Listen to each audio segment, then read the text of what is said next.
Senior صحافی اور تجزیہ کار جاوید چودھری کے مطابق میاں محمد نواز شریف کے پاس ایک باعزت آپشن بچا ہے، لیکن اس آپشن پر جانے سے پہلے ایک داستان سنیے۔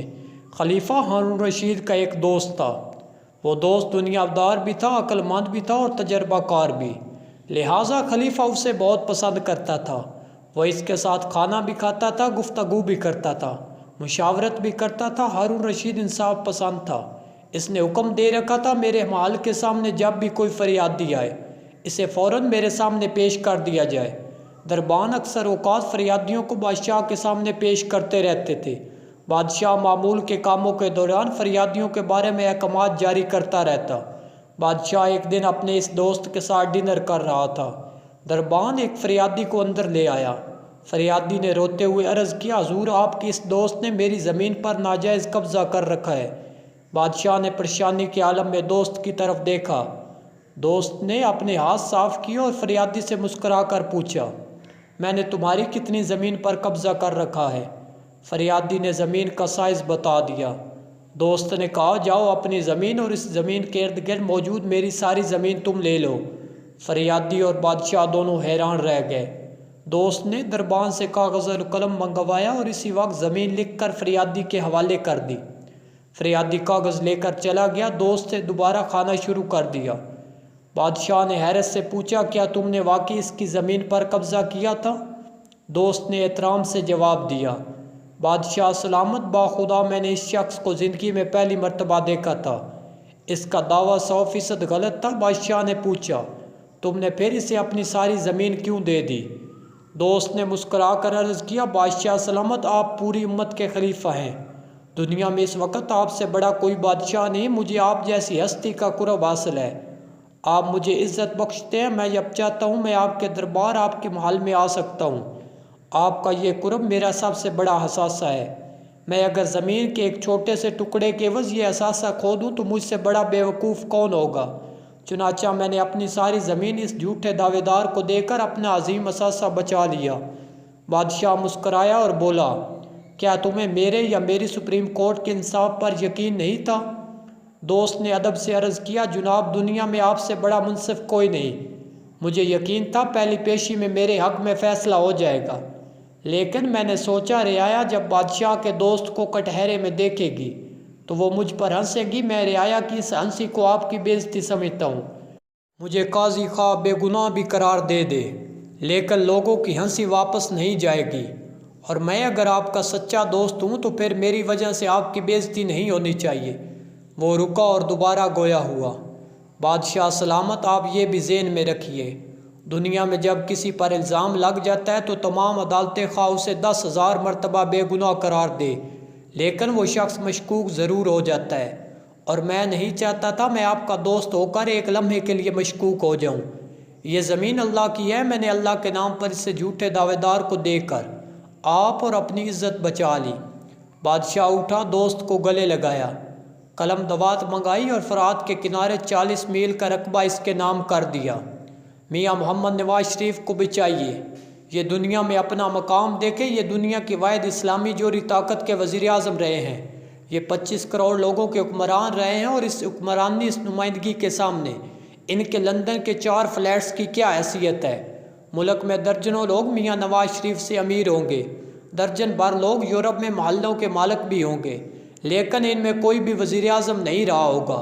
یہ اعزاز صرف اللہ تعالیٰ نے میاں نواز شریف کو بخشا ہے۔ چنانچہ میاں صاحب کو چاہیے یہ اپنے بچوں کو عدالت بھجوائیں۔ بچے فلیٹس کے کاغذات، ملکیت کے ثبوت، جائیداد کی منی ٹریل اور قانونی تحفظات عدالت میں پیش کریں، اور یہ اعلان کر دیں، ہم یہ چاروں فلیٹس پاکستان کو پیش کرتے ہیں۔ عدالت یہ فلیٹس بیچ کر رقم نادار طالب علموں، مریضوں یا غریب قیدیوں میں تقسیم کر دے۔ اگر اس کے باوجود بھی یہ فیصلہ ختم نہیں ہوتا تو پھر میاں نواز شریف عدالت کا حکم سنیں۔ آخری فیصلہ عوام اور اللہ تعالیٰ پر چھوڑ دیں۔ میرا خیال ہے میاں صاحب نے اگر یہ فیصلہ نہ کیا تو یہ فلیٹس داغ بن کر پوری زندگی ان کے دامن کا حصہ رہیں گے۔ اگر یہ مقدمہ جیت بھی گئے اور عدالت نے انہیں باعزت بری بھی کر دیا تو پھر بھی یہ مشکوک ضرور کہلائیں گے۔ فلیٹس کا داغ پوری زندگی ان کے دامن پر رہے گا اور تلاشی کا لفظ ان کی ذات کا حصہ بن جائے گا۔ میاں نواز شریف کو پاناما کے فیصلے کے بعد آئین میں 2 ترامیم بھی کرنی چاہیے تھی۔ یہ فوری طور پر ٹروتھ اینڈ ریکنسیلیشن کمیشن بنائے۔ یہ کمیشن نیلسن منڈیلا نے 1996 میں بنایا تھا۔ کمیشن کا مقصد بااثر طبقات کو اپنا ماضی دھونے کا موقع دینا تھا۔ یہ کمیشن 4 سال قائم رہا۔ اس دوران ساؤتھ افریقہ کے ہزاروں افسر، جاگیردار اور بزنس مین کمیشن کے سامنے پیش ہوئے۔ انہوں نے اپنی غلطیوں کا اعتراف کیا، ریاست اور عوام سے معافی مانگی اور ریاست نے انہیں کھلے دل سے معاف کر دیا۔ ساؤتھ افریقہ آج جہاں پر کھڑا ہے، اس کی بڑی وجہ نیلسن منڈیلا کا ٹروتھ اینڈ ریکنسیلیشن کمیشن تھا۔ یہ کمیشن خوف کی کمی کا باعث بھی بنا۔ اس نے طبقات کے درمیان نفرت بھی ختم کی اور اس نے جسٹس سسٹم کا بوجھ بھی کم کر دیا۔ یہ کمیشن میاں نواز شریف اور محترمہ بےنظیر بھٹو کے درمیان طے پانے والی میثاق جمہوریت میں بھی موجود تھا۔ میاں صاحب اگر یہ کمیشن بنا دیتے تو یہ ماضی کی غلطیوں کا ایک ہی بار فیصلہ کر دے گا۔ آپ یہ بات طے کر دیں، حکومت 10 سال بعد تمام شہریوں کی پرانی سلیٹ صاف سمجھے گی۔ شہریوں کے خلاف تحقیقات بھی 10 سال بعد ختم ہو جائیں گی۔ عدالت اگر 10 سال میں ملزم کو حتمی سزا نہیں دے پاتی تو ملزم آٹومیٹک رہا ہو جائے گا۔ پابندی کی زد میں آئے لوگ بھی 10 سال بعد پابندی سے آزاد ہو جائیں گے اور تعدیبی کارروائیوں کی فائلیں بھی 10 سال بعد بند ہو جائیں گی۔ کیا یہ زیادتی نہیں؟ ملک میں فائل کھلتی ہے تو پھر یہ بند ہونے کا نام ہی نہیں لیتی۔ دادا کیس کرتا ہے اور پوتا عدالتوں میں پیشیاں بھگتتا ہے۔ ملک میں کسی کے خلاف جھوٹی سچی کارروائی شروع ہو جائے تو یہ کارروائی مرنے تک جاری رہتی ہے۔ آپ اس بات کا تصور کیجئے، سپریم کورٹ قتل کے ملزم کو 19 سال بعد بے گناہ قرار دیتی ہے تو پتہ چلتا ہے وہ بیچارہ انصاف کی راہ تکتا تکتا 2 سال قبل جیل میں انتقال کر گیا تھا۔ سپریم کورٹ رحیم یار خان کے 2 بھائیوں کو بے گناہ ڈکلیئر کرتی ہے تو معلوم ہوتا ہے یہ دونوں 1 سال قبل پھانسی لگ چکے ہیں۔ یہ کیا ہے اور یہ کیوں ہے؟ یہ ظلم ہے اور یہ ظلم ملک میں تحقیقات اور مقدمات کی ایکسپائری ڈیٹ نہ ہونے کی وجہ سے جاری ہے۔ آپ کمال ملاحظہ کیجئے، شجاعت عظیم کا کورٹ مارشل 1979 میں ہوا، لیکن یہ آج بھی سرکاری عہدے کے لیے نااہل ہے۔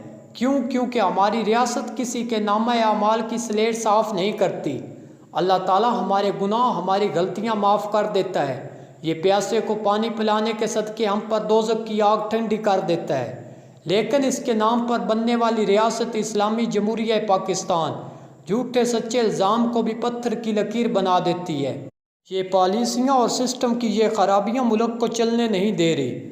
چنانچہ آپ ایکسپائری ڈیٹ طے کر دیں، جس کے بعد زید کی ہو یا بکر کی، تمام فائلیں مقررہ وقت پر واش ہو جائیں گی۔ لوگوں کو نئے سرے سے زندگی گزارنے کا موقع ملے۔